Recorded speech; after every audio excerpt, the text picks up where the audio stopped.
I'm back after over 2 months. I have returned um, to check in with everyone who subscribes to my YouTube channel and who were loyal viewers of the live streams here. When I last spoke to all of you back in June, it was the final episode of Effluvium, and I said that I was going to embark on a new project, that being Substack, and I have worked on Substack for a little over 3 months now, and it's been fun. I'm learning that it does take probably a lot more time to build a following on that platform, and frankly, it is somewhat intimidating to be among such great writers over there who seem to effortlessly pump out great writing reviews and content on a pretty regular basis. So that, coupled with the fact that I'm dealing with some pretty serious writer's block, where I just feel stumped after a few paragraphs, it isn't really gaining the kind of momentum that maybe I thought it would. That being said, I am going to keep up with it because I do have a following there as well, and I'm pretty into it for the most part. It's just I don't think I can commit to, more than one post a week, which I think is fine. A lot of people pretty much do that unless they are career Substackers, if that's even a thing. Maybe it is. So over there, I have about 183 subscribers, which is, I guess, not so bad for 3 months. If you're not already subscribed, the link is in the description on this live stream. You can check it out.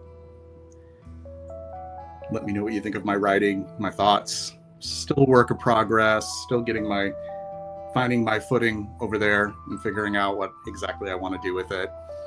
And I think mostly, I started really feeling, and I actually discussed this on Substack, I actually started really feeling kind of burnt out on everything fragrance related. And plus, it's overwhelming, viewing content. Some people are really, really good at following the demands of the algorithm and what those expectations are, and can do some pretty cool stuff. I mean, it's not really what I would choose to do. But yeah, I got a bit of burnout. It's like, let's take a look at the chat here. Will, wonderful to see you. And it's also wonderful to see you as well, Pat. Mr. Calvin, I heard putting on a few sprays of Gravitas Purum can help cure writer's block. Welcome, Mr. Calvin. That little puppet looks familiar to me. I think I know somebody who owns a puppet that looks like that. And I think they call that puppet Mr. Calvin.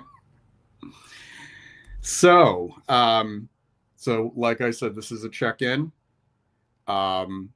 What I've noticed is that I am gaining subscribers even when I don't create any content, which is pretty very familiar. All right. Yeah. So people are enjoying whatever I already have archived here and are subscribing even in my absence. So I have a built-in audience here. So we'll see what happens. I actually canceled my deluxe StreamYard subscription because I thought I wouldn't be live streaming here for a while, at least until after this one. But yeah, if I get feedback from folks, if they think that it's a good idea for me to come back, even if it's periodically, hey, it's fun. I just can't do it as frequently as I used to do it. So I have a co-host. I'm not going to call him a guest because he's going to be co-hosting with me. And you know him from being a previous guest on Effluvium twice before. His name is Sebastian Furtado. He has his own YouTube channel. And I do think I have that hyperlinked in the description. If I'm not, shame on me. You should definitely check out his channel. Much like myself, he has taken sort of a reprieve from creating videos as well. But I'm sure he will be at it again pretty soon. And I know that a lot of people have responded very well to him and his insight, which is not a surprise to me at all, as I think he is absolutely wonderful. So he's going to be joining us in a bit. We have 14 people tuned in. We have a relatively quiet chat right now. It would be wonderful to hear from more of you people. If you haven't already hit the like, I do encourage you to do so. We are currently at 6 likes. So with 14 people tuned in, we could get at least 7 or 8 more likes there. I see no problem with doing that. But yeah, so Sebastian and I are going to be doing some first impressions of some samples that we have, and we are also going to be discussing some of the fragrances that we have been wearing over the summer. We have supply and demand. Sup, back to you. Great to have you tuned in. All right, we're going to get this started. I am going to bring in Sebastian. We're going to have a lovely conversation. And everybody welcome Sebastian. Oh, hello. Hi. Hi. Great to see you. So good to be here. I'm happy to be here and doing something perfume related again after, Yeah. what, 3 months-ish? Maybe 4? I don't even know. Yeah, you did mention it's been about 3 months or so since you last made a video. Yeah, it's been interesting. Very busy summer. Yeah. Same here. Some of it's been leisure, but it's been busy as well, for sure. Yes, I started a new job about 2.5 months ago. And before that, I was with another company, which I had been with for 5 years previously. And they asked me to join them again, and I did. But then things weren't the same, and I ended up looking for something else. And I found this job that I'm with right now, and I'm loving it. So it's been a lot of changes, and now I'm settling in my new job, and it seems that like I'm loving it. Like so, I hope to stay with them for as long as possible. And I hope so too. yeah. That's great to hear. Manginosis, it's great to see you too. Hello. Thank you for the warm welcome. Indeed, thank you. This is fun.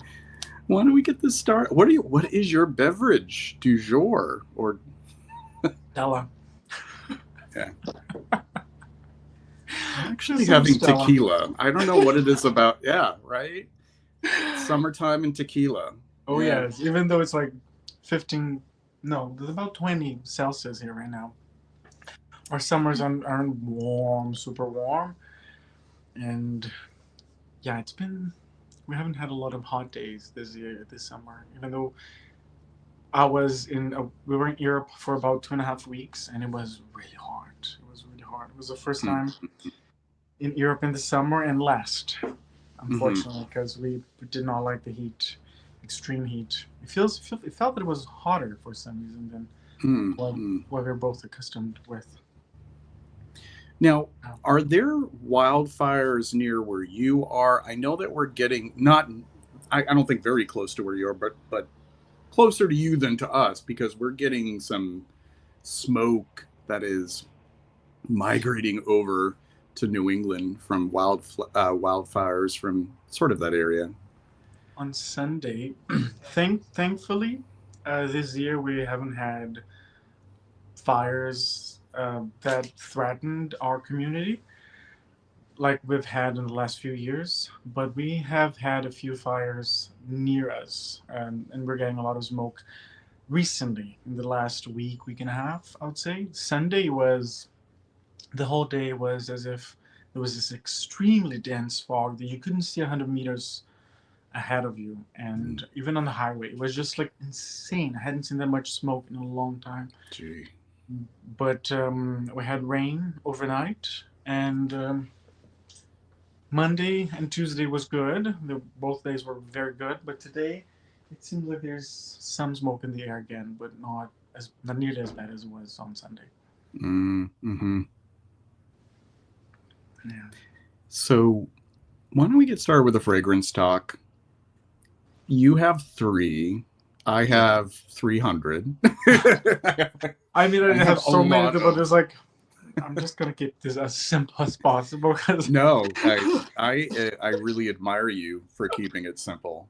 You're much more of the minimalist than I am, and I really admire that. And I'm learning to be more minimalistic over time. I'm actually, frankly, overwhelmed at this point, and I need to do some paring down. I need to sell some things or trade some things or something. I have a ton of samples, and granted, a number of them I did actually request, in trades. What does this smell like? What is this new release all about? There's so much, chatter about some recent releases, and I wanted to smell some of them. One of them that was interesting to me was by this, I believe it's a Chicago based perfume house, indie perfume house called Clue. nice. And their release this year is called Dandelion Butter. Nice. And I have an affinity for the wildflowers. Oh my. I appreciate dandelions. It's with that childlike sort of playfulness of dandelions and all that sort of good stuff. Pollinators love it. When they start to seed, they have the little fluffies that you can. You know what I'm talking about, right? Oh yes, Yeah, they're lovely. dandelions. We Yeah, have they're them so like they're in every yard here. Like yeah, there's so many of them. And the thing is, apparently dandelion leaves they're actually edible. So I've had a few yeah, friends make dandelion salad, dandelion leaf salads, and they were actually quite good. It's quite yeah. tasty. If you can appreciate like a little bit of a bite, like a little bit Oh of a yes. bitter, which I can appreciate that. Oh You yes. have a We little need bit of that. that to kind of counter, sort of to balance out the other flavors. It's perfect. And I hear that some people can make a mean dandelion wine as well. Oh, that I Distill the never heard of. dandelion leaves and Hmm. flowers. It's true. But yeah, it's called dandelion butter. And I have this. I don't know if you ever heard of Mrs. Myers. It's a type of soap, Oh or it's a yes. it's a line Oh of yes. I products. love it. Yeah. Yeah, I'm a fan of it as well.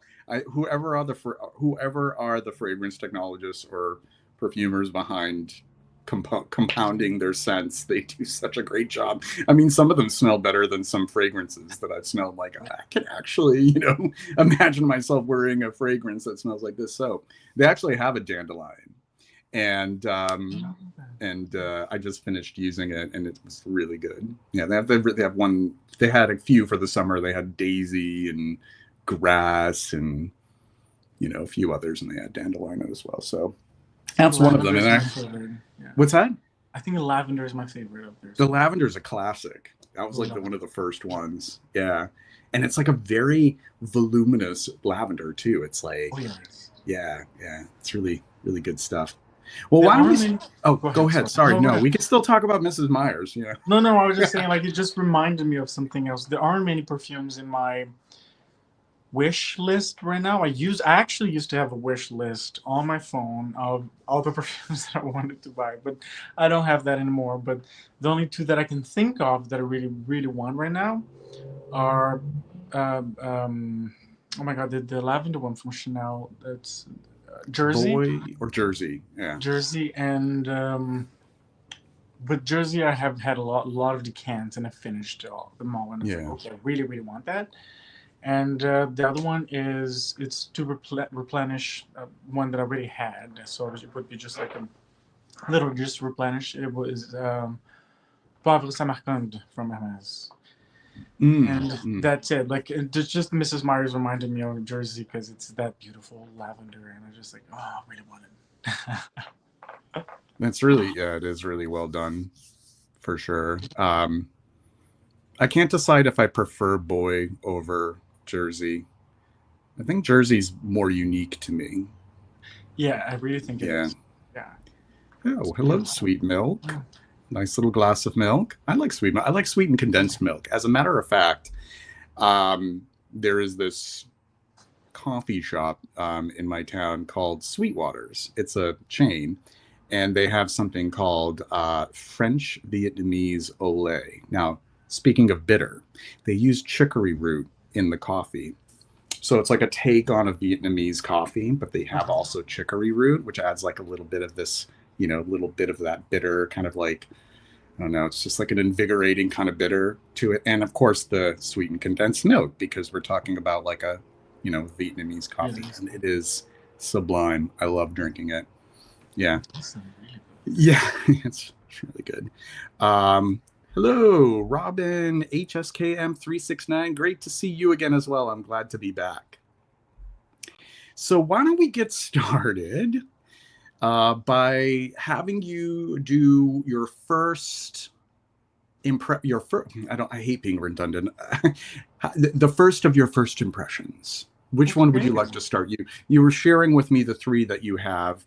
I think I will do the Liquide Imaginaire. All right.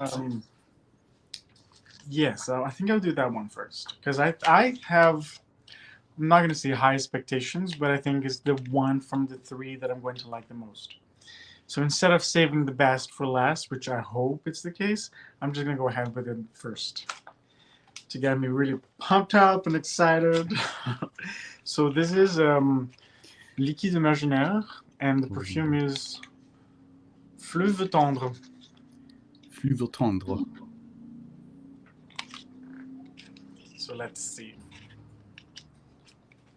Yeah, never, like, it's just in my box of samples because I have so many. And I'm at a point today where at least 3/4 of the samples and decants I haven't tried them yet. I haven't smelled because I find that for me to try something new, I want to give the proper time and attention that it deserves because I don't want to overlook it or over smell it, if you know what I mean. But I do, yes. so I just, with life happening, everything that's happening, it's just like, that's one of the reasons why I haven't posted a video in the last 3 months.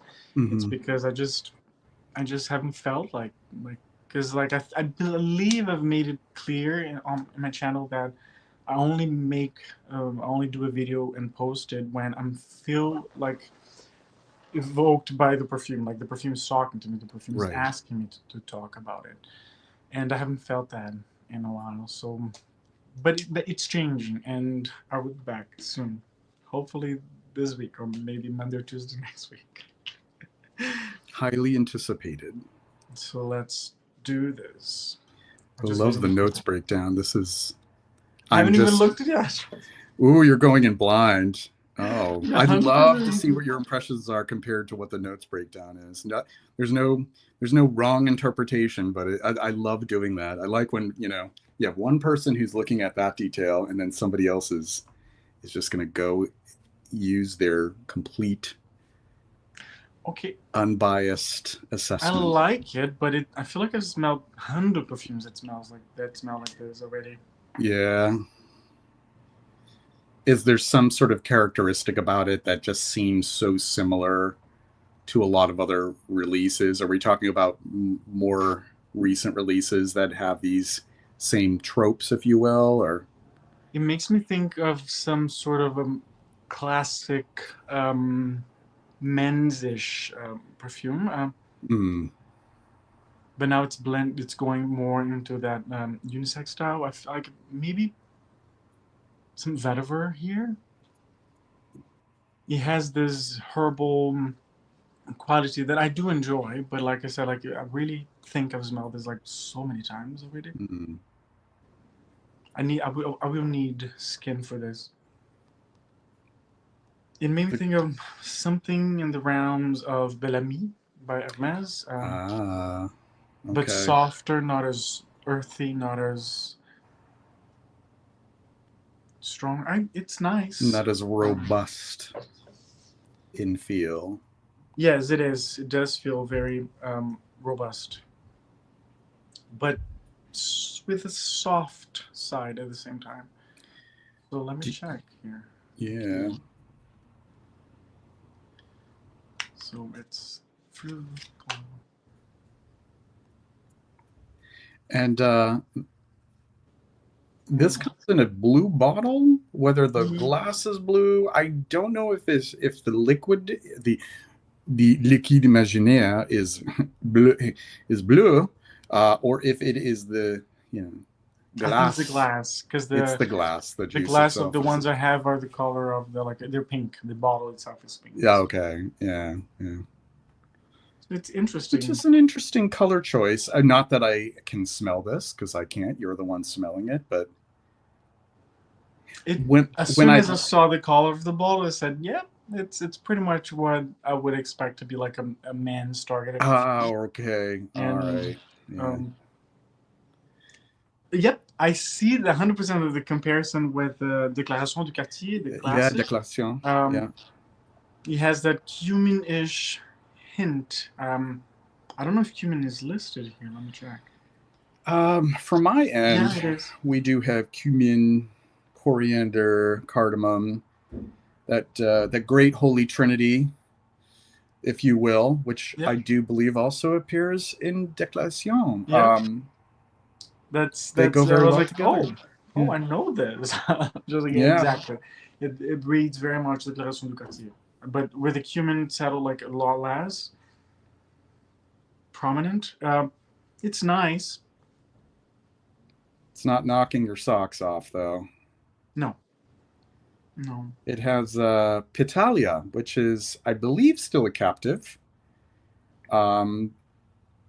Which is a floral captive, like a soft, velvety petal, lily of the valley, muguet, if you will, peony kind of petaliness, hence the moniker or the.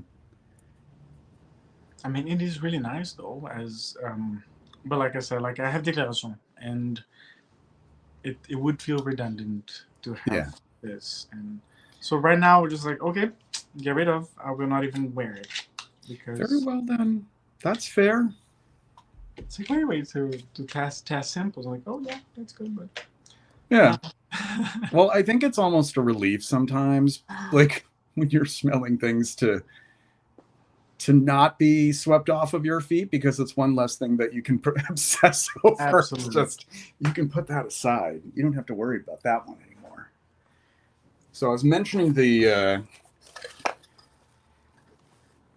dandelion butter, which I did request a sample from our friends at Lucky Scent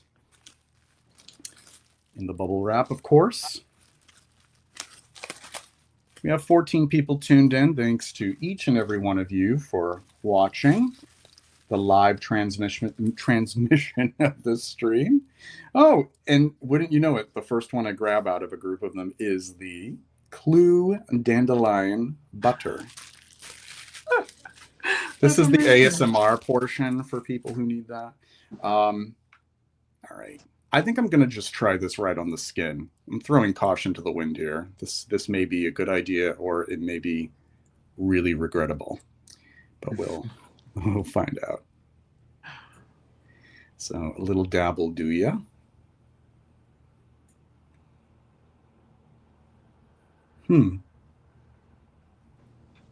I like the Mrs. Myers better.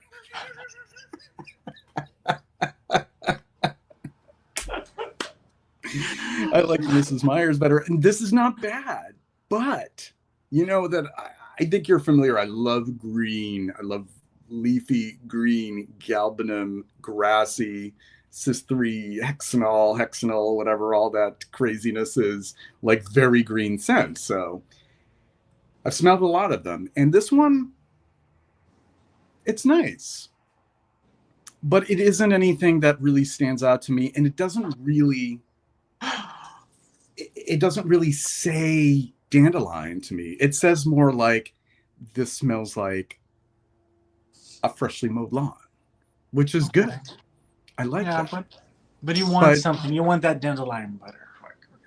And I'm not really getting that.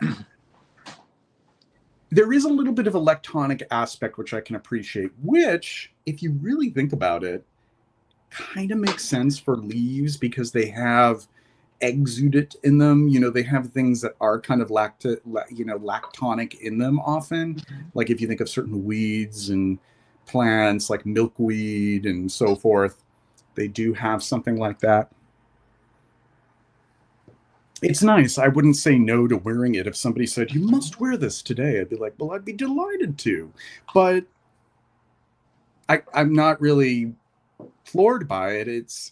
I've smelled a number of things that are similar to this, and it doesn't really convey to me that certain punchiness, that certain sort of tart, um, sunny. I know that's an obvious description. We're talking about dandelions. They're bright yellow, but there is this tart sunniness, this sort of, the bitterness is what's missing. I think that the perfumer may have been a little bit afraid to go into the bitter territory, a little bit, which is understandable. Commercial viability, right? Oh, yes. And it is an indie artisan perfumer, and I've smelled her other stuff. I can't recall her name off the top of my head. There's some nice things. But it smells just like a very pleasant green, subtly floral scent that is evocative of green grass and maybe some wildflowers, but it's not a standout. Like, to me, a standout would be something like Parfum de Pierre Malaime, or even something like a fragrance that I'll be sharing later, which is from Zinu, which is a Mexican house called Monstera, which is divine. We'll talk about that a little bit later. But this is nice. It's just, it serves a certain purpose, but it just falls short of being kind of like a dandelion scent to me. But, yeah. Thinking of dandelion, I think I would think of the number 3 from Cartier, Le Jour au Parfum.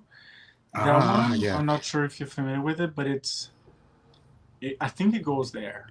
Like, it really goes. It's green, like flashing with like yellow, like neon green kind of thing. Yeah. But every time I wear the perfume, which is not often because I find it quite,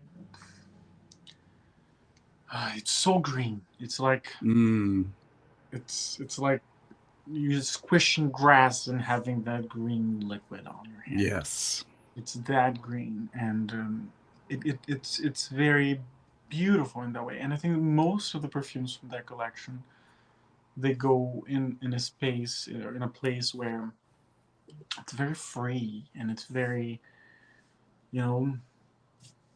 trip inducing. It's just like really, really nice. I love that collection. But like, coincidentally, I have one of her other works for Cartier that I wore a couple times this summer, which we'll be sharing our summer stuff later. So, Jonquille Scent, Scent of the Day de Profundis by Sejutan. That, to me, I know some people don't get it, but I love De Profundis. Just this beautiful, melancholy, almost elegiac, rainy day kind of scent with chrysanthemum. There's a chrysanthemum accord, violet. There's the greenness as well. I do find things like violet and iris have a certain sort of cool, aqueous kind of, what's the word I'm looking for? I don't want to use the M word, MOIST. Some people find that word to be unpleasant. I don't mind it, but other people don't like it when I use it. But that sort of dewy but cool kind of feel. But De Profundis is, like that one's really special. I just saw the comments in the chat now, and Honey Trap. I didn't know we were here. Yes. And going back briefly about the fire, yes, we had a fire here. I think it was 2015? No, 2016. We had a big fire here that burned a lot of neighborhoods. We had a lot of houses were burned. But yes, we were able to move past that. I'm just going to say, insurance companies across Canada haven't been the same ever since, because of how that was the biggest wildfire in terms of impacting people that Canada had ever seen, I think. It was pretty massive. The whole city evacuated. Over 80,000 people evacuated. It was intense. I was in Brazil at the time, but I was technically evacuated because I could not come back home. Mm-hmm. Yeah, but yes, good. So do I get to try the next sample, I guess? Yeah. I wanted to just check in with Lou_Musk. Horizon by Oritza Legrand is the scent of the night. Very nice. I love a lot of the stuff, as many of you already know, from Oritza Legrand. Yeah. All right, let's hear from a Kirkchin. Yes. So I mean, let me ask the people in the chat which one should go first. All right. Aqua Vitae Forte. Yes, believe me, I haven't tried. I've never tried this. I have had this sample for quite some time, but I never tried it. Or Miris based by the word alone is something that kind of puts me off a little bit. It tends to, because the idea of a perfume for men, it's just something that feels very okay. One more, it kind of like they kind of like tend to smell the same the vast majority of the time. Very safe smelling often. Yeah. So that just replied my question. So I'm gonna go with the Aqua Vitae. So they say here, the caress of a solar breeze, an eau de parfum to share with a burst of citrus, spices and ylang ylang. Oh, a floral trail embraced by an accord of sandalwood, vetiver and bezoin. Okay, this sounds very promising. I'm gonna try this on skin just because. I already wrote a review for this one, so I want to see what your impression is compared to mine. Oh wow, this is lovely. There's something heavily medicinal in the very opening. I guess it's the way the ylang ylang works with everything else, but that's slightly like it's fading away rather fast, which I like because I don't like this medicinal thing that's happening in the opening. But I'll take all the medicinal. kind of makes me think of syrup, like cough syrup or something like that. Would it be a cherry flavored cough syrup or just sort of like a mentholated? Mentholated. Yeah. Yeah, that can be a bit much. But I like it. It's not bad at all. Okay, now curious. Now that I think of it, I think I wrote about the Admiris Femme, not the Homme. I don't think I've tried the Homme. Aqua Vitae Forte. Let me check what this one is.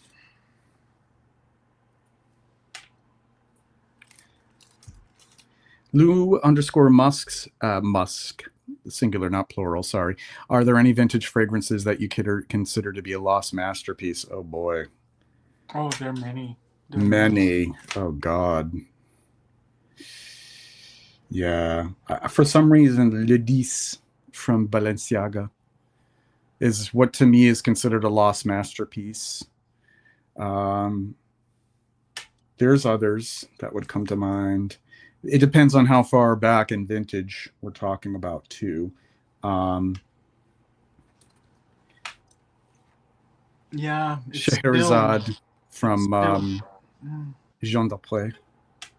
Scheherazade. There's a few of them. Yeah. I've heard oh, sorry, go ahead. I've heard the Poème by Lancôme. It's been discontinued.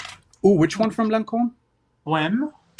A Poème. Yes, if we're talking more recent vintage, because let's face it, at this point, 90s is vintage, which I know is hard for us to swallow, but it is.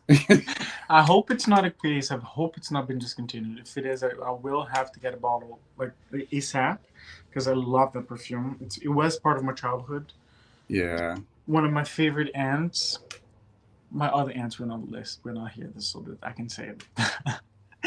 One of my favorite aunts wore Poème as her signature scent, and at the time she was the embodiment of a powerful woman to me.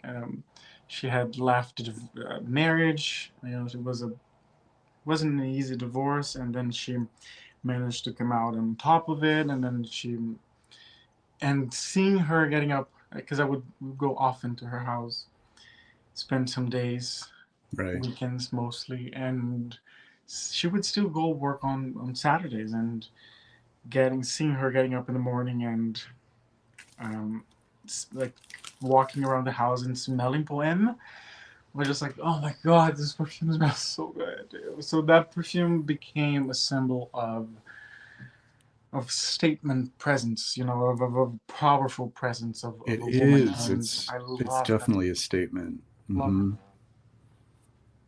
It's still Yeah. very medicinal, and I don't love it. Oh, and not the kind of medicinal that you could get into. There's certain kinds of medicinal No, that I like a lot of different kinds of medicinal, but if it's just like this mentholated camphorous that doesn't really quit, that that's could be. exactly what it is. Exactly what it is to me. Yeah, I think that's probably the intent to make it more of an Oh, no. Yeah, it's a scrubber. You heard it Yeah, here I'm joking. first. I'm joking. All right, how many likes do we have? We have 13 likes. We have, at the moment, we have 16 people tuned in. If you haven't hit the like, please remember to do so.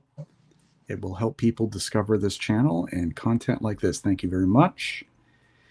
So the good friends at Fragophilia, who do a fantastic podcast,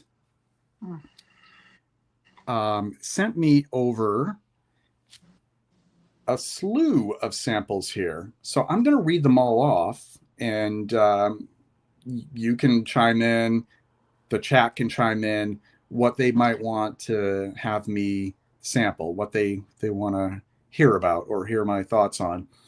One is from this indie house called Universal Flowering, and it's called Heliotrope Milk Bath. And I do have a weakness for heliotrope. I did request that one from looking at their list. Then we have Uranon from Aesop. And Mannered Musk, Dale Gerard. I've never even heard of this house. So never heard of that one. I have heard of this house, and I'm actually quite fond of one of the fragrances from this house, Maison d'Eau. I have Rotano, which is this beautiful, stable barnyard leather, but so smoothed out and chic, just beautiful stuff. They sent me every other fragrance from this house. So they sent me Verdades, Macanudo I already sampled, Pleasant, a lovely sort of pastoral hay vetiver scent. Wasn't entirely impressive to me, but I found it to be quite pleasant. Verdades is this one, Noisette and Canaan. We have a Rotano, which I don't need. So if somebody would like a sample of Rotano, in fact, as a matter of fact, buy me a coffee. Still doing this. 6 cups gets you a sample pack. US only, please. If you go to buymeacoffee.com/Joseph Kolb P, you buy 6 cups, I'll send to you a generous sample pack. And maybe I'll even include this Rotano. You can also read my review on that. Durban Jane, that's another Maison d'Eau. Carrot EG, also from Maison d'Eau. I have all of the Maison d'Eau here. And then another one from, I was talking about Xinu, Xinu. I have Oronardo, which I have not tried. Violet from Marissa Zappas. Jasmine Kama from Rania J. And Grand Larceny from Saint Rose. So that's what I have here. Folks, what do you think? What sounds interesting to you, Sebastian, just from name? I know some of the names reveal very little, but... The one that had noisette, something. Noisette. So were we talking hazelnut, or were we really going to have a convincing hazelnut on this one? I don't know the breakdown or anything. I think it's because I'm really, I would like, as soon as you said, then I was like, oh, hazelnut spread, and then maybe feel like a toast, hot toast with hazelnut spread. Like that made my mouth water. And it was like, okay, I want some hazelnut on toast right now. I have a weakness for anything with hazelnut, chocolate together. I have the scent strips. I'm not gonna make any regretful decision. I'm not gonna spray something on myself and be Yeah, I angry. do regret doing that because I actually think that what I said in the beginning is gonna bite me because I said that the word it's something that throws me off, and I just checked Amerisom, and it seems to have the best notes and the best combo of notes from the three that I've tried so far. So I think it's going to be the one that I'm gonna like the most. Ooh, just dropped it. Got it. All right, let's try out this noisette.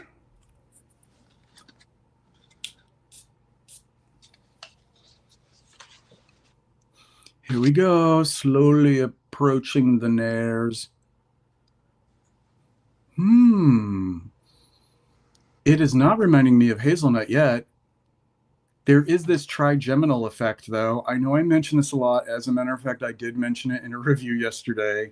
The trigeminal effect is the effect that you get when you smell something that hits that back of your brain nerve, like the back of your olfactory bulb, sort of like what menthol does or camphor does. It's kind of maybe you had a little bit too much of a trigeminal effect with the one that you just tried, Sebastian, where it's a little too jarring, but it can be pleasant. It's a cooling effect, that trigeminal effect. Also, wormwood, thujone, it prompts the component in wormwood and in certain conifers has that trigeminal effect as well. Like that. There is this soft suede kind of smell, actually. Oh, I love that. Whenever I say suede, I think of White Suede by Tom Ford, and I love that perfume. Or Cuir Beluga. Cuir Beluga also makes me think of suede. Yeah, it's like a brushed suede. It's kind of like that when you have...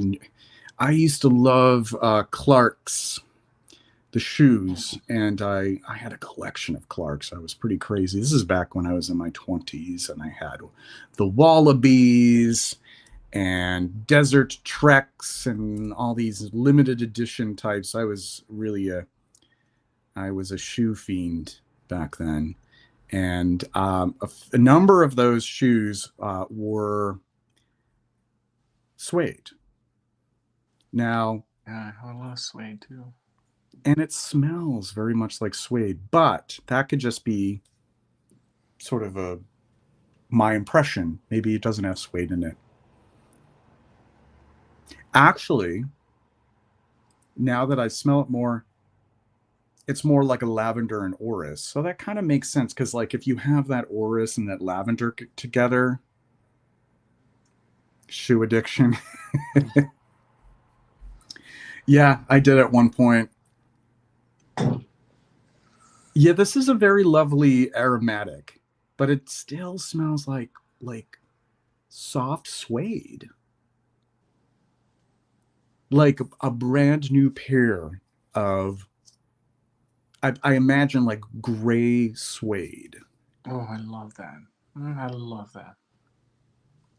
This smells like something that could be in like the Hermescence line, like Queer d'Ange or something, but like the lavender musky version of it.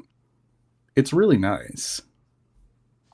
I don't know if I really want to add much more to my collection, let alone add another Maison d'Eau, which they run $300+. That was a real splurge, the one that I have. But I can't say that this is bad. This is really nice.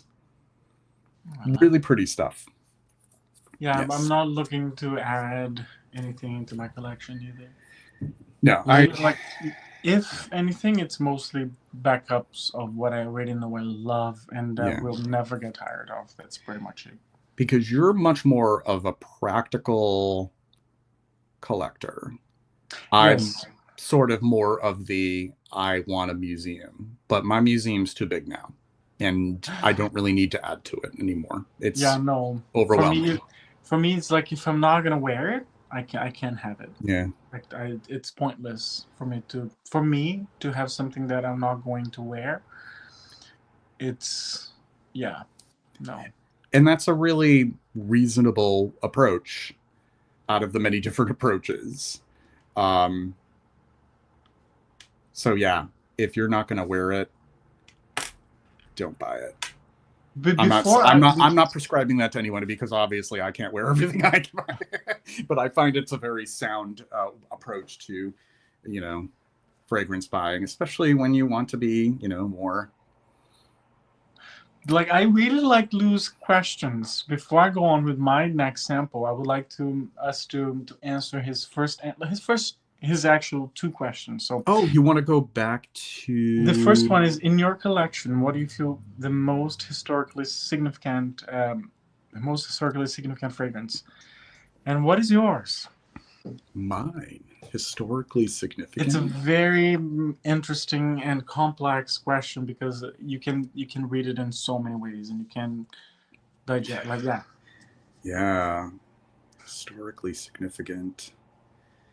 And I have a very tough time with absolutes, with choosing just one of anything. Yes. Um,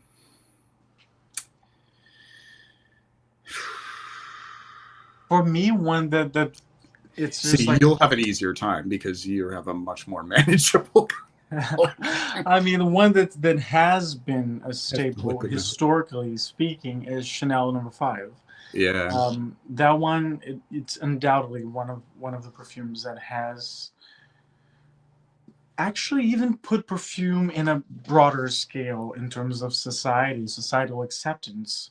Um, Marilyn Monroe, the thing is, if had it not been backed up or projected by Marilyn, I don't think it would have been what it is today. It really, really Yeah. would not.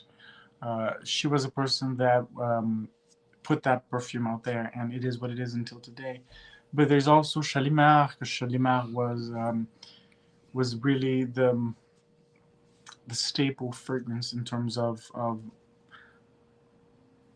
ambers. I'm just going to say ambers now, and because yeah, there's that because it was the grand like the stepping stone, especially for perfumes like Angel by Thierry Mugler and so many others. Mm.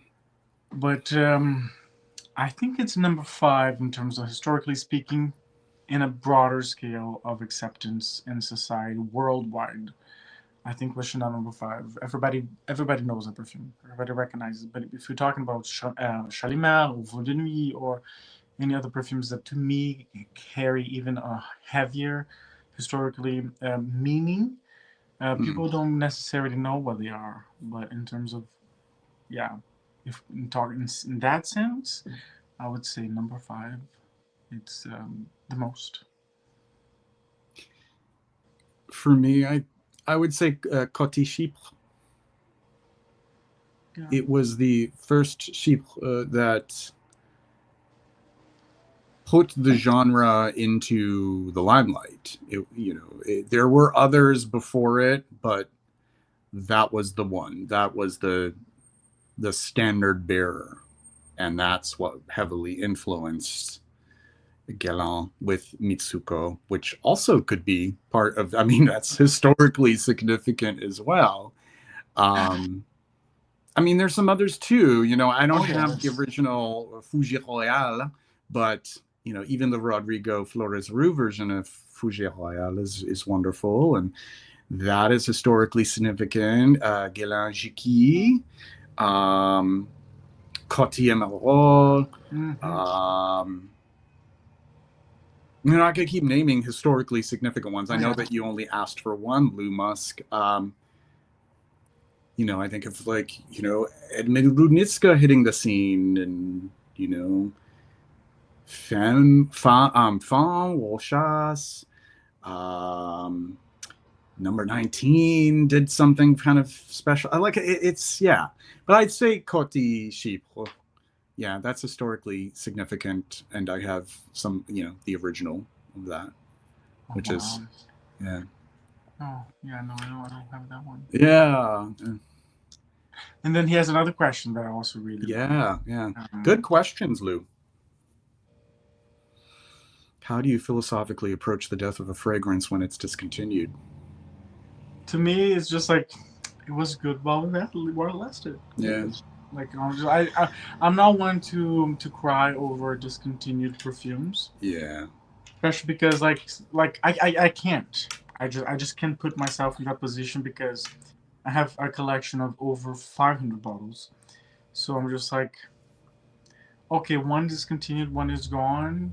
Okay, I have 400 more to wear. So I was just like, I'm not attached to anything as I used to be. And truthfully speaking, I'm just like, especially because recently I came across a quote. I forgot who said it, but every time I think about it, I was just like, yeah, it's just part of it, which goes, we are not humans having a spiritual experience. We are human.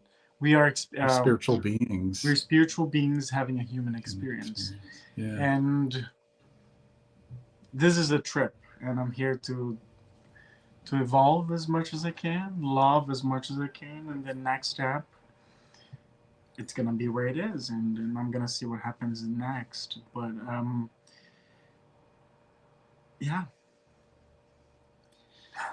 Well, I'm the absolute freakazoid who has about 1,200 fragrances in my museum level collection, and I'm not boasting. It's just as a reality. I'm even kind of freaked out by it. And my take on discontinued fragrances is that because I have grappled with that unhealthy attachment that the very attachment that we're speaking of,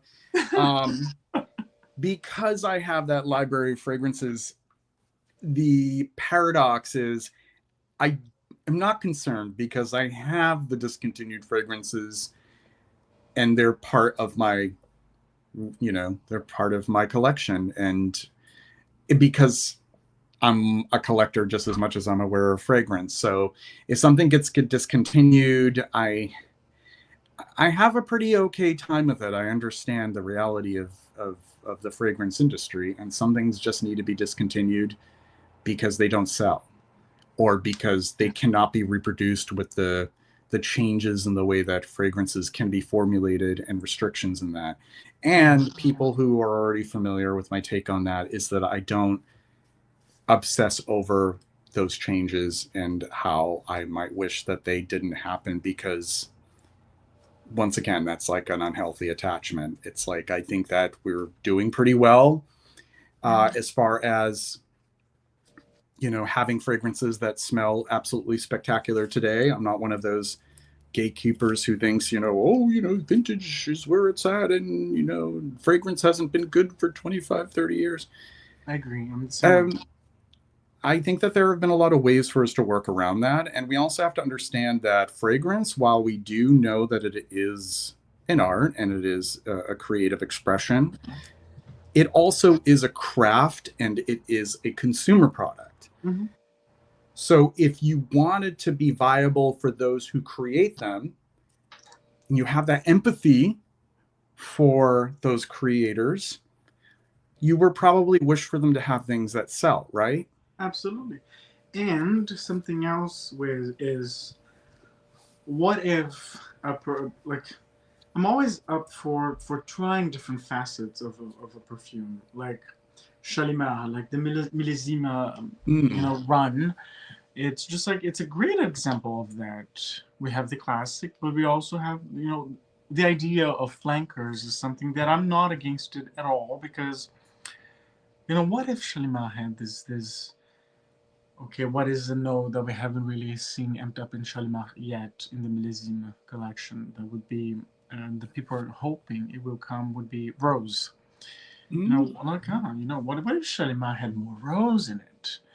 And the thing is, too, things evolve. Like, society today is not the same as it was 60 years ago. Perfume today, to reflect what society is, which is very much the same in fashion and in music and everything else, and arts in general. Arts in general reflect the time of the time we're living. So Miss Dior, as an example, um, the original Miss Dior has nothing to do with the current Miss Dior is. But let's put in context. The original Miss Dior came out right after the Second World War, so women back then, especially young women, were so different than they are today. Their backbones they had just been through war, so they lived something that Mm. people, especially girls of the same age today, would never dream of in our side of the world, especially. Mm. But Miss Dior today, it's a Miss Dior that enjoys Ariana Grande, and what's the problem with that? So it will be sweeter, it will be more fluffy, it will be dreamier. But Miss Dior original when it came out, she had just been through war, so just like, you know what I mean? Like, it's not it's not the same, and it's fine. We still have the original one. I was not around in the 40s when it came out, or 50s, but to compare exactly what it was. But the version of the original one that we have today, it still was beautiful. It's still gorgeous. I love it, and I The also original, do. yeah, yeah. Yes, and I still love the current one. I think they're both great, and they both represent very different types of Miss Dior, and that's totally fine with it. I'm totally fine with it. I think that's definitely good insight as well. Especially for us who are fragrance enthusiasts, who we may be a little bit insulated in our own bubbles, and we don't understand how fragrance makes an impact on more of like a larger cultural context. Yes. And we might complain that the fragrances of today might smell like things that don't really resonate with us, but we're a sort of a small subsection of people who take fragrance to a certain level that most people don't, and there's no hierarchy in that. I think the thing that can be frustrating is to hear people assert that there's some sort of hierarchy there, that, oh, people don't know what's good for them, they don't have refined enough taste. And it's like, who are we to, and it's like that across all boards, like with music and film. And of course we know the stuff that's good for us, the stuff that challenges us, the stuff that gets us thinking and feeling things that maybe we're not used to thinking and feeling. But then there are the things that are effortless, and they don't challenge us, and they're just like, it's just like comfort food. It's just something that just it and we can't expect everybody to have that drive or that thirst. And it is no, Absolutely. It's no like indicator of whether or not they have some sort of intrinsic value in the way they perceive the world, aesthetically. As you can tell, I'm kind of over the gatekeeping aspect of it. It's like, let people live, let people enjoy what they want. No, I'm the exact same way. Yeah. I'm just like, who am I to judge? Like, right. Yes, this is good to me, so good. I'll wear it. It's not good to me, okay, I don't wear Yeah. it. It's that simple. It's that simple. Right. But like, to be in a position of dictatorship and telling people what's good and what's not based on your interests, based on your taste, it's just rude. It is. It's a buzzkill when people go down that road. It just kind of makes me feel icky. And I agree with that, Pat. I do agree with that. There are some houses that do that. Yes. There's one fragrance actually that I have that it isn't the 15 mil version, but they do offer 15 mils. The house Les Jardins Retrouvé. They I've heard offer a lot about that. Yeah, very nice house. They do 15 mil bottles. I do like Patricia de Nicolai. I like that she has the 30 mil. It's not 15 mil, but still 30 mil. I love that when houses at least offer like a 15 mil or a 30 mil. Dusita, I think, offers maybe 15 mil or 30 mil, smaller. Yeah, I agree. And so does Junkie Scent. And it's lovely to see you, Absurd Nose. Great to have you tuned in. I hope you still are tuned in. Mitra asks you, Rose or Bergamot?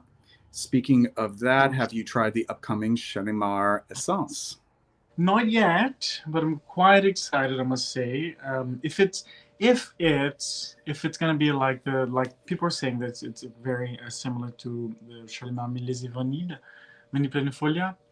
It's nice. It's not my favorite of all. My favorite is still the one that came out last year. Or was it this year? I think it was last year. The one that is it Iris? No, Jasmine. Jasmine was the latest one, and that's my favorite of all so far. But I do like the vanilla a lot. But I haven't tried the new one yet. And when it comes out, I will smell because I've lost the interest into chasing new releases. I just there's a new perfume, nice. I will smell it eventually. And that's literally how I have been approaching new releases. I don't go out of my way chasing for them at all. If someone nearby me or within Canada is offering decants, I might get one, but I much prefer getting samples from the company directly whenever I get the chance to. Um, yeah, it's thank you. Yeah, Jasmine is definitely my favorite. It's my favorite, my most favorite of all. But I'm excited to try it. I'm not happy with what they decided to do with limited, with it because Shalimar celebrated its 100th anniversary this year, and that I'm just not a big fan of what they chose to do. But it's fine. I have lots of Thank you, faith. Lou Musk. We appreciate providing answers to the best of our abilities and knowledge. Indeed. So we haven't done your third one yet, have we? We have the Liaison. third one. Why don't we? Let's do this. Okay, this is that classic men's cologne kind of thing, but And what's the name of this one again? Amirium. Oh, okay. Wait. Okay, so what was the name of the other one? I'm sorry. I think I confused the two. Aquavitae Forte. Oh, okay. Okay. Yeah, this makes me think of Guerlain's L'Homme Idéal, the original one, and Okay. so many others. But it does have that vibe of men's cologne. But compared to the other two, this is the one I actually enjoy the most. Funny enough. And I will be wearing this because it also makes me think of. This is very interesting because it actually makes me think of my very first perfume that my mom got me. I think I was around 9, and it's from a Brazilian company called L'Acqua di Fiore.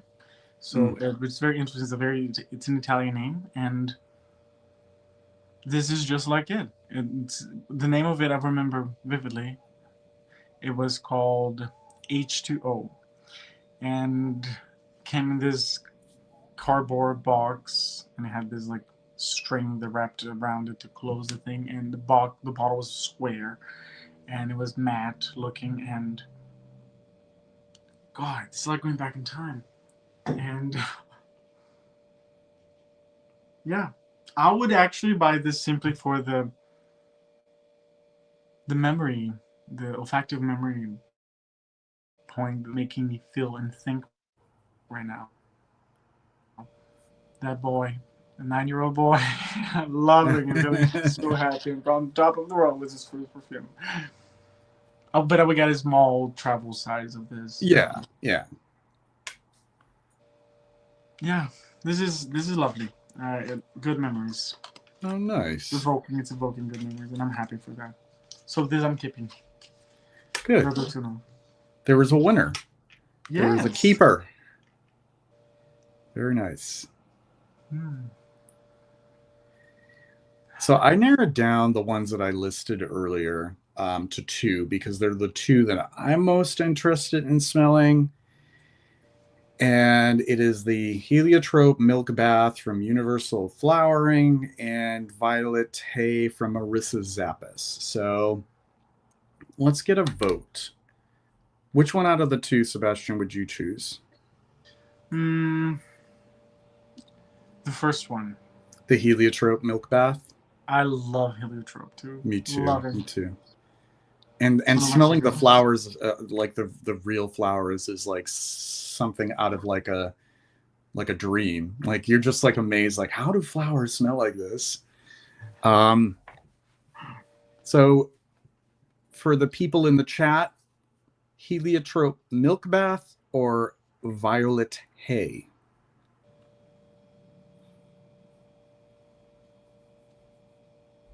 Let's get some answers. We have 13 people tuned in. And if somebody wants to put in their vote, I don't think I want to wait too long. We have 14 people tuned in now. And now question, Mitra, have you tried the new Shalimar, the L'Essence, yet or no? Ooh, we have one more vote. Heliotrope milk bath. I have a feeling it's just going to end up being that one. How about we do that one? Come on, that's 3 votes now. 3 votes is enough, I would say. All right. Now this one, I'm actually going to dare to put on my skin. Where could you go wrong? How could this be wrong? How could this be something I would not want to wear? I don't know. I'm just going to risk it.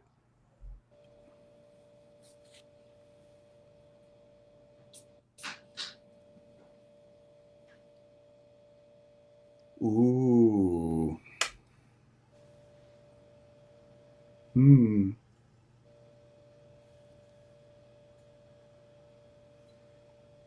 The perfumer was not shy when creating a heliotrope accord here. Not shy at all.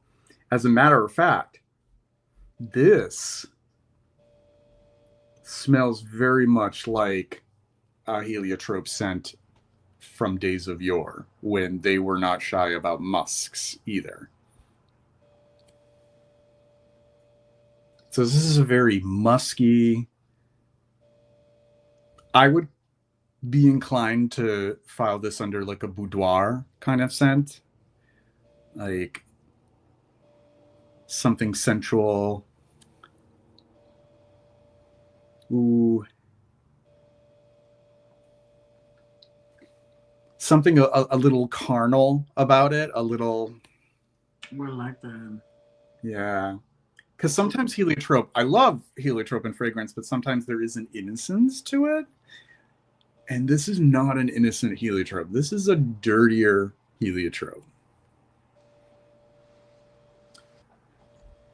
This is a heliotrope that would be saying the very things that Pee Wee Herman would say in Pee Wee's Big Adventure. There are things that you wouldn't know. There are things that you couldn't know. There are things that you shouldn't know. But eventually you should know. Or understand. I think it's actually understand. There are things that you wouldn't understand. There are things that you couldn't understand. There are things that you shouldn't understand. I had to correct myself there. It was actually understand. So it's a little bit of a dark and dirty heliotrope. Very much heliotrope. It has that almondy, cherry, marzipan, via floral flourish to it, soft. The milk bath thing I totally get. There is a bit of that creaminess, but it's not particularly lactonic, more powdery, because milk baths were a popular thing in cosmetics back in the mid 20th century, and they were like a powder, and you would put it in. It was very Queen of Sheba kind of indulgent, like let me lavish in my tub kind of. And a lot of products were derived from it, even in smaller scale. Like, yeah, I remember in Brazil growing up, we had this leite de rosas, so which is milk of roses. It had a milky color and texture, and it was used for the face and body. Actually, very popular. I think it's still around. It's still produced. Yeah. Wow, this is an interesting one. This is one worth spending more time with. So this will be set aside for another visit. Now, you've already done your 3, and it seems like there is a demand for violet hay. So why don't I just go for it? Go for it, please. I love violets too. Me too. Marissa Zappis, violet hay. And a combination of hay and violet. Let's see how this goes. And this is one that I have absolutely no reservations about spraying on my skin. What's going on here? I just trust that it will be okay. All right.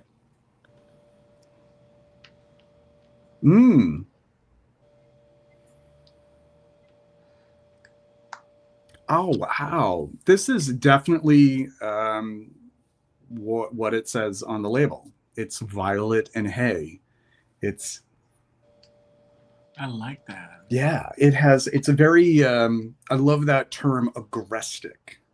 Like it feels very much like the countryside. It's rustic. Okay. It's kind of like a Vie de Chateau vibe. Vie de Chateau, yes. Okay. Mm-hmm. With more violet, I guess. That would be Yes, lovely. and it has this hay accord, and hay is, of course, it does have that coumarin aspect of it that we also find in like tonka and lavender, but it is foremost, it has that earthy, grassy, like straw, like dry grass, not green grass.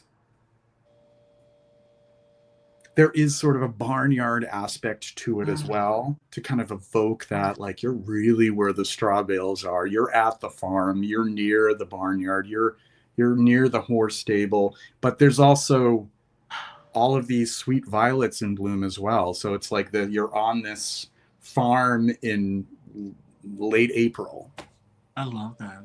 Which is interesting because like hay isn't even harvested, so it's kind of like a little bit of contradiction, but it's still like let's just lean into it anyways, right?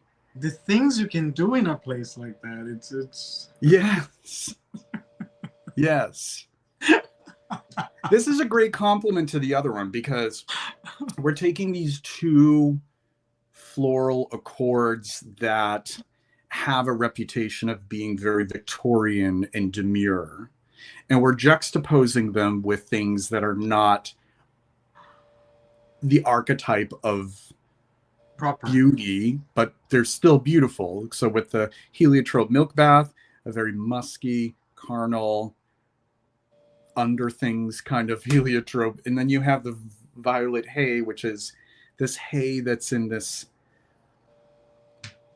It's just it's almost like depicting two realities in the same period of time. So one depicts the big house where the wealthy and rich lived, and the other one goes more into the, hey, we do these things for fun kind of thing, with no money. Yeah. I love that. Well, there is the phrase "a roll in the hay," so I'm enjoying both of those. I will set them aside and spend more time with them. As far as going full bottle, I'm not really doing full bottle unless I already have a short list of that. It's like, no, I can appreciate them.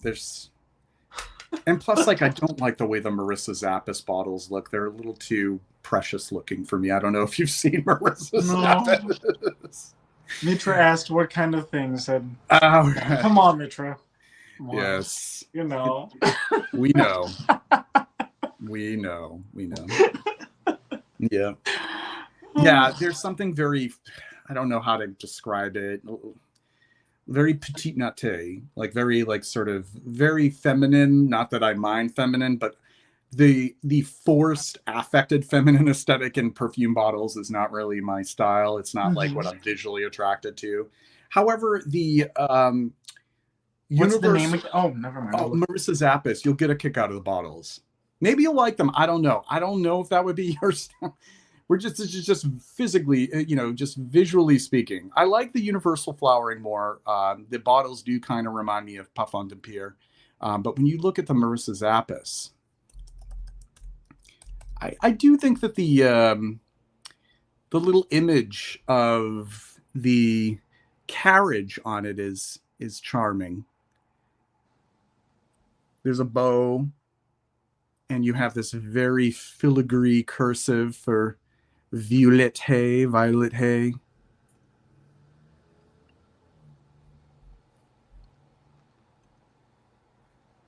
I'm not finding it here on Fragrantica. She also has a fragrance called Annabelle's Birthday Cake, which Oh yes, I see what you mean. The bottle is with not the terribly enticing to me. I think the latex is supposed to represent birthday balloons. Pat Lester says, I love a hey note. Darren used it in the Dorian's Fougere. Lovely creation from Darren. Now sometimes I seek fragrances using that note. Yeah, this, I was expecting something like this from the Maison d'Eau Macanudo. And I ended up getting it more so from Violet Hay from Marissa Zappas. That's interesting. Very well then. Okay, that was fun. Now I'm going to turn it back to you because I would like us for the next hour or so to talk about the fragrances that we have been reaching for this summer. Oh, there have been so many. Um, I've pretty much finished my bottle of Violette Volinka from Hermes. Speaking of Violet, yes. Yeah, I Turning had violet, Violet. I had 10 mil left pretty much in my 100 mil bottle, and I brought it with me to Paris, and I left it with my friend. I gave it to my friend there because she loves it, and said that for some reason she hadn't bought it until now. So I said just have 10 mil left in my bottle, so please keep it. So I gave it to her, and but I've been wearing a lot of samples actually. Um, but I brought three that I've been wearing the most in terms of repetition. So I guess it was one of them is Ophion. Ophion. By Diptyque. I love this. Mm. I Do you love know this. that was actually the next one that I was going to try? But go ahead. I wanted to. I Oh, the want to hear sample? what you have to say. Yeah. Yeah, no, I love this one. It's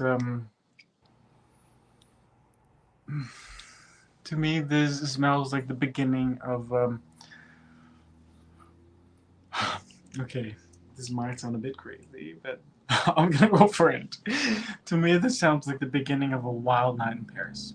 Um, and it's at first very sophisticated, very elegant. Everybody's well dressed, put together, smelling great, having great cocktails in this beautiful bar in the Saint-Germain-des-Prés kind of area, and especially around that area where the gay neighborhood is. So near Le Marais, but not necessarily at the Le Marais.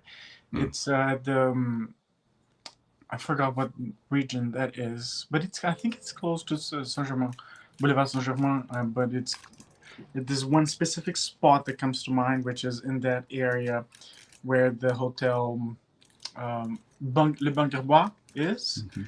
That place, that specific region, and God knows where it's gonna end. And it would be like one of those nights, and I'm one for all. I'm one for those nights. I love those nights. If any of you ever plan to start a night like that and go to crazy parties, I'm definitely one for them. So I think this perfumes evokes that kind of memory and feeling to me. So I absolutely love it. And yeah, it feels very guttural to me. It's very. It feels like something. It smells like very familiar from my past, from my whole life, if that's a thing. And yeah, I just really love this perfume. Yeah, yeah, and especially because I think I was wearing. I don't remember exactly, but lately, like last summer, this summer actually, late June, we were in where was it? My cousin's place, so Montpellier. We were in the south of France visiting my cousin because one of the reasons why we went to France was to go to my cousin's graduation for university. And the day of the graduation, um, pretty much didn't end until 4 or 5 in the morning. Because after the graduation, we went to a party with her classmates and our family. There were a lot of people from our family there, and Yeah, it was a fun night. Yeah. And then there's another one that I love that I've been wearing a lot. As you can probably see, I Hmm. don't remember. I don't know if I've talked about this one yet. Oh, is this another Trudon? Hold on. This one is called Affili. Mm. I love this. Love this perfume. I have six perfumes from Trudon. I love them all. This is one that to me maybe it's an association because of the first time I tried it. It Mm. had just been released, like days after it was released, and we were in Paris. And I took the sample, and I remember vividly. We were at the subway station, at the train station actually, waiting for the train to go to Versailles Mm. because we were going to visit it for the second time. And I was just like, okay. And then I took the sample, and we were at the train station, and I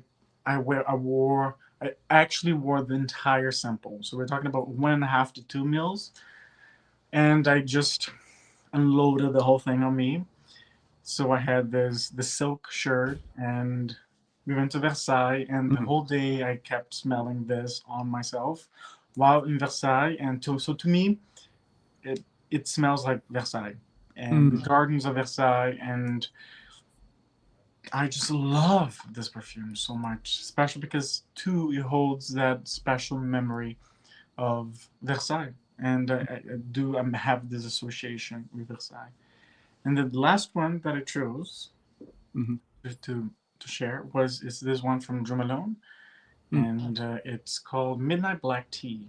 Mm. And this was from a collection from I believe 2016 Mm. that it wasn't long lived. It actually was short lived because these bottles were very expensive, like insanely expensive. Really? Yeah, because he said that they. I didn't buy them at retail because they were very expensive at the time. I think it was $400 or $500 at the time. For In Joe two, Malone? Wow. yes, in 2016. So I can. They were. It was a very short-lived collection because I don't think Mm. it sold well. But they were apparently infused with these teas. So, but yeah, I've been wearing this quite a bit. And I have four from this collection, but I did not buy them retail. That's why I have them, because I Mm. would not have bought them at retail. It's this one is ambery. It's warm, and Mm. I do get the tea though. They're really. I think they're well made perfumes, in spite of the fact that there's a lot of criticism for them, mostly because of the price. But I think they're good perfumes. Yeah. Lovely. That sounds like something I'd enjoy actually.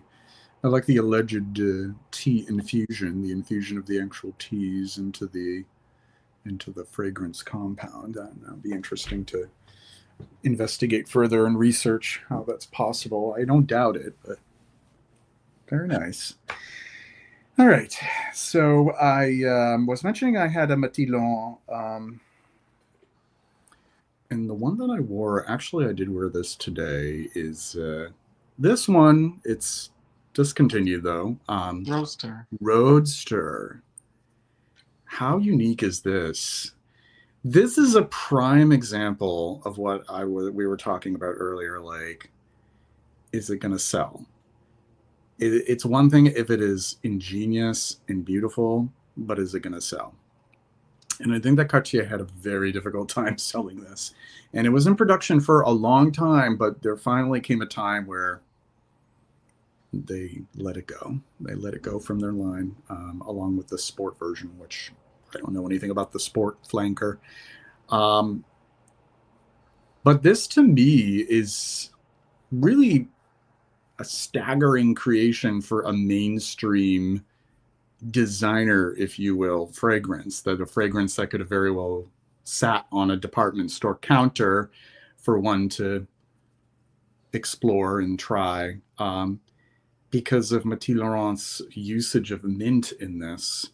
Um, but mint in a way that it interacts with these other elements, like an earthy element, a sweet element, a grassy, woody element, and it's all sort of it all sort of comes together in a way, even though it almost always feels like it's going to fall apart, but it never does. Does that make sense? Oh yes. Oh Like it's yes. just like you're it's kind of like the kind of fragrance that leaves you on the seat of your pants almost. Like it's like, whoa. It's kind of like a whoa kind of fragrance. Like this feels good, but it's almost kind of like, what's going to happen next on my like it's so interesting, like the way that it feels when you wear it. And then it finally dries down and it's just like this very pleasant louche kind of patchouli and woods, and you still have those suggestions of the mint even in the dry down because of some alchemy on the part of Mathilde Laurent. I think it's really beautiful stuff. It's somebody told me about it and said, wow, you got to pick it up because it's gonna, it's discontinued, you better get it before it gets too expensive. And being much more impulsive with my buying 3 years ago, I should look for a bottle of it because I don't actually own it. I don't think see, for all of the hysteria, like you better get a bottle, 3 years ago, you could still get a bottle for, it's not like an outrageous outrageous price. Like you could, it's not like it's like now $500. Like you could still get it for like 100 maybe. Okay. So good to know. Yeah, but it's nice. It's very nice. Very nice composition and a nice one to wear. Very lovely on a summer day for sure. So another one, if we're in that vicinity, this is from Sicily, Paris, Le Rêve du Bain. Oh my god! I almost brought my Le Rêve d'Issa, I think it's called. Oh, because I have that one, Le Rêve d'Issa. I have a travel size of that one that you have right there. Oh, yeah. Because I have been wearing a lot of the Le Rêve d'Issa. So I was just like, nah, I'll leave that one to the It's side. a great line. It is. I had to go with this one. So first of all, I already have Dakar because Dakar was originally its own scent. Mm-hmm. So there was no need for me to, which is lovely. Lovely mastic fragrance. Like I shared a review on it recently online. Sort of to me, I would describe that as like a reference mastic driven fragrance. This is all about, to me, the shiso leaf and something called buchu leaf, which is here's another one of those trigeminal effect. There's a lot of trigeminal effect in this between the shiso, the mint, and then this buchu leaf, which is like crazy. It's like I've smelled pure buchu leaf, which is also called agathosma.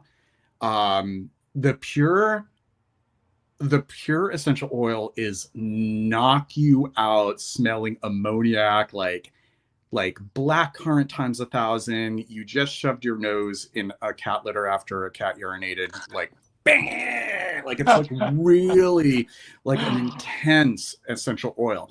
So obviously what they do when they use it in perfume, it's really diluted because of course that's going to shear it out. It's going to like create, you know what I mean? Like you use a tiny amount and then it creates that kind of, it reminds me of like boxwood leaves or like privet bush or, maybe even blackberry bushes. Like if you crush the leaves of blackberry bush. So it has all this cool stuff in it. And it is a very cooling scent to me. And this is very tasteful usage of ambroxan. I agree. It's a beautiful perfume. I really think that people confuse ambroxanide with ambroxan. Like everybody complains about ambroxan, but I really think it's like ambroxanide and that whole group of woody ambers that people complain about. And it's not really ambroxan. Because to me, ambroxan doesn't really bother me. It can be like kind of like boring if a perfumer uses too much of it and that's all there is in the dry down, but it never bothers me. This is a very, this is a very tasteful usage of it because I think that what the perfumer did is it was a very seamless transition. Like they were able to use it in a way where that ambroxan kind of takes everything from the top notes in the heart and gives that kind of like illusion that it's still there much later, that's the genius of perfumery. So beautiful stuff. That's another one that I've worn a few times this summer. Next, I mentioned Les Jardins Retrouvés, Jasmine Nergerelle. This is a summer jasmine, and oh God, it smells so much to me like you're smelling the actual headspace, like you're actually at the like a jasmine grandiflorum. Like it just smells like that, very, very much like the headspace of it, not like the dense, sort of heady jasmine that actually is the distillation and the condensing of jasmine. This is like jasmine in the air. It's really nice. And there's citrus that adds to that effect. There's a woodiness that adds to that effect. And all in all, it is not an oppressive, it is not, it isn't a heady, strong kind of like gird your loins kind of like, oh my goodness, this is like, I love those too, but I wear them in warmer weather, colder weather rather. This is very much a beautiful, I have to spray it. I already sprayed too much, but. I was about to say that. It's like, because unfortunately I have to leave soon because we have a dinner with friends to go shortly. So I said, we have to spray something on ourselves. We'll have to spray some. And then we can wrap things up here. And we can chat for like, I hope we can chat for like maybe 5 minutes after we Oh, yes, absolutely. Yeah. Yes. Oh, I'm going to go with Option because I have to. Ooh. Yeah. Don't come into this thinking that it's going to be like an à la nuit or a Saint or, which are, I love those as well. But Majorelle is more the sensation of smelling the jasmine in the air rather than being stuck in like a room with the jasmine and it gets hot and heavy. This is sort of like the jasmine is being what it's being chill. It's a chilled jasmine. It's a little bit herbaceous as well. There's a little bit of ylang ylang. It isn't a safe jasmine either. There is some of that, a little bit of that indolic feel to it as well. A little bit of that like necessary decay and rot that you need to have. But that's the beauty of the flowers is when they're just on the precipice of dying. It's like it's giving, that plant is putting all of its energy into those flowers. And to me that's so beautiful because it reads, I have lived.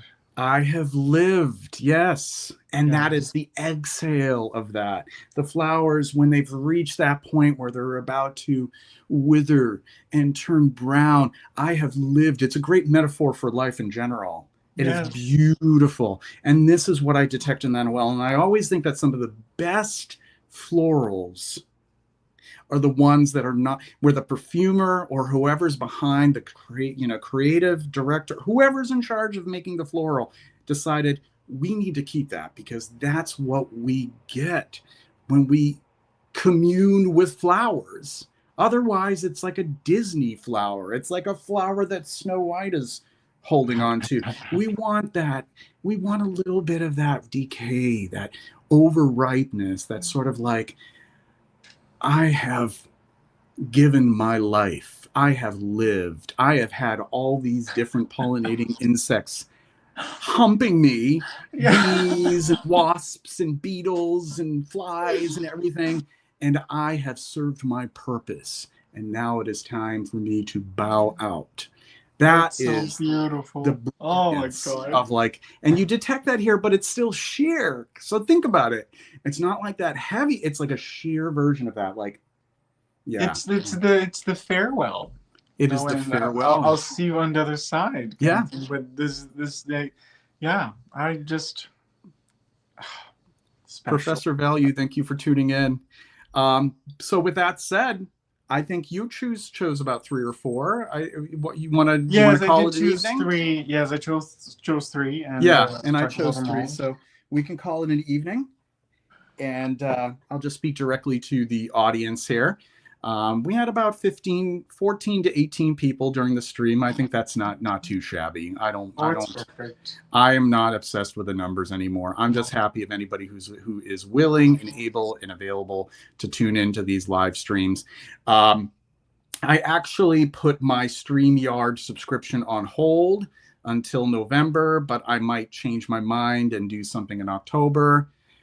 So I'll keep you all posted. I think I want to do a couple videos too. I haven't done a video in almost a year. I was just doing live streams for the whole past year. So, you know, just stick around. There will be more things to come.